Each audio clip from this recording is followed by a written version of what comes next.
थोड़ा सा black page में लेकर आया हूँ, काला पेज बनाम है और इसका भी बहुत इम्पोर्टेंट है ना। डेली शाम में 6:30 बजे और 8:30 बजे कराता हूँ लाडलो, अच्छे से याद रख लेना, ठीक है। तो चलो कौन सा कलर ले लूँ, पीला लूँ, हरा लेता हूँ, अच्छा रहेगा। चलो सबसे पहला सवाल आपका है, सर्वनाम के कुल कितने भेद होते हैं? टोटल 6 गो भेद होता है, अच्छे से याद रख लेना। टोटल कितना भेद होता है? टोटल 6 गो भेद होता है। तो तुम्हारा सी नंबर का ऑप्शन बिल्कुल राइट है, सी नंबर का ऑप्शन बिल्कुल राइट है। मैं हर वीडियो करा चुका हूँ ग्रामर का, डिस्क्रिप्शन में लिंक मिल जाएगा, अच्छे से जाके व्याकरण वाला सारे चैप्टर देख लो ताकि आप हिंदी में 50 में 50 लेकर आ जाओ। पुरुषवाचक सर्वनाम के कितने भेद होते हैं? पुरुषवाचक सर्वनाम के टोटल 3 भेद होते हैं। बी नंबर का ऑप्शन सही है, बी नंबर का ऑप्शन तुम्हारा बिल्कुल सही है। और अगला सवाल है जो कि 3 नंबर का सवाल है, निश्चयवाचक सर्वनाम को किस नाम से जाना जाता है? निश्चयवाचक सर्वनाम को संकेतवाचक के नाम से भी जाना जाता है, सी नंबर का ऑप्शन सही है। अब आपको लग रहा होगा कि भाई खतरनाक लेवल वाला तो ऑब्जेक्टिव है, हाँ बिल्कुल।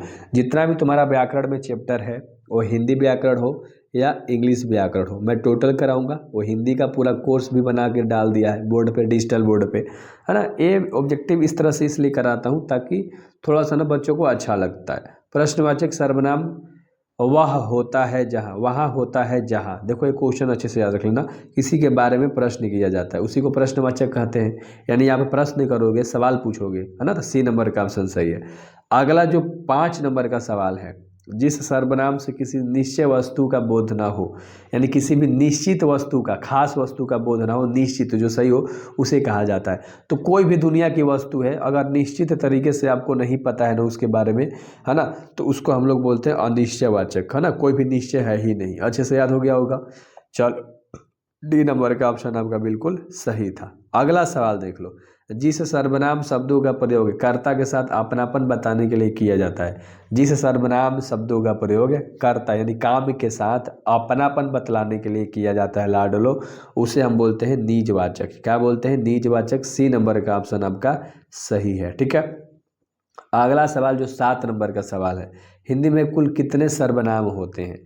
हिंदी में कुल 11 गो सर्वनाम होता है, सी नंबर का ऑप्शन बिल्कुल सही है, सी नंबर का ऑप्शन बिल्कुल सही है। अगला सवाल, निजवाचक सर्वनाम है, निजवाचक जो सर्वनाम होता है वो देखो, तुम, वह या हम नहीं, स्वयं, ठीक है। Himself, our self, itself, आप इंग्लिश में सुने हो, निजवाचक, ठीक है, यानी कि स्वयं, ठीक है। तो अच्छे से याद रखना, निज मतलब यार अपने तक बात जो रहे, है ना, सिंपल भाषा में, तो यार स्वयं हो जाएगा। कुल किस प्रकार का सर्वनाम है? कुल यानी हर किसी के बारे में आप बात कर सकते हो, कुल पैसा कितना है, कुल घर कितना है, कुल शहर कितना है ना। तो इस तरह से जब आप बात करते हो तो अनिश्चय है, तुम्हें पता ही नहीं है इसलिए कुल का इस्तेमाल कर रहे हो। फिक्स पता है कि 10 गो है, 12 गो है, नहीं, कुल बोल रहे हो। तो सी नंबर का ऑप्शन तुम्हारा बिल्कुल सही हो जाएगा, है ना।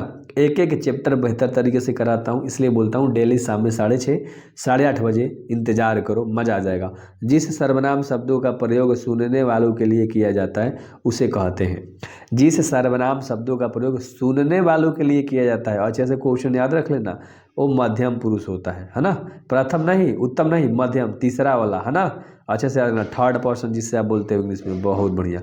अगला सवाल के ऊपर हम लोग बात करेंगे 11 नंबर, श्रोता के लिए किस सर्वनाम का प्रयोग किया जाता है? श्रोता के लिए, श्रोता के लिए मध्यम पुरुष का इस्तेमाल किया जाता है, अच्छे से याद रख लेना, श्रोता के लिए यानी दूसरा व्यक्ति, मैं बोल रहा हूँ तो श्रोतागण क्या कर रहे हैं, मेरे को सुन रहे हैं, तो सेकंड पर्सन हो गया यानी कि मध्यम पुरुष, ठीक है। अगला सवाल के ऊपर हम बात करेंगे 12 नंबर, कोई और कुछ का प्रयोग इनमें से किस सर्वनाम में किया जाता है? कोई और कुछ, यानी कोई एक शब्द हो गया, कुछ एक शब्द हो गया, जिसे आप तो गिन ही नहीं सकते हो, आपको तो पता है, मैंने बताया था।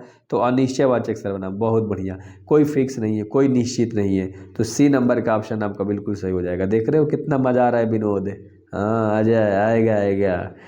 कोई तो होगा जो तुम्हारी सहायता करे, रेखांकित, रेखांकित सर्वनाम का प्रयोग चिन्हित करना है आपको, तो इसका आंसर राइट सी हो जाएगा, अनिश्चयवाचक, ठीक है। कोई तो है भाई, फिक्स नहीं है कौन है, ठीक ना। अगला सवाल, वह आप ही चला, वह आप ही चला गया, माने अपने आप ही चला गया, वाक्य में रेखांकित शब्द सर्वनाम किस भेद का उदाहरण है मेरे भाई? तो 14 का ऑप्शन नंबर बी हो जाएगा, निजवाचक, ठीक है। अपने आप वो चल गया बेचारा, अपनी निजी मामला था उसका। आप कि सब राह देख रहे हैं, आपकी सब राह देख रहे हैं, इसमें कौन सा सर्वनाम होगा? आपकी सब राह देख रहे हैं, ध्यान से देखना मेरे भाई, नीचवाचक होगा। ठीक है, पर्सनल बात है भाई उसकी, है ना। उस लौंडे में ताकत था, है ना, अभी तक नहीं आया, इंतजार करा रहा है। वह स्वतः ही जान जाएगा में कौन सा सर्वनाम है, वह स्वतः ही जान जाएगा उसमें कौन सा सर्वनाम है।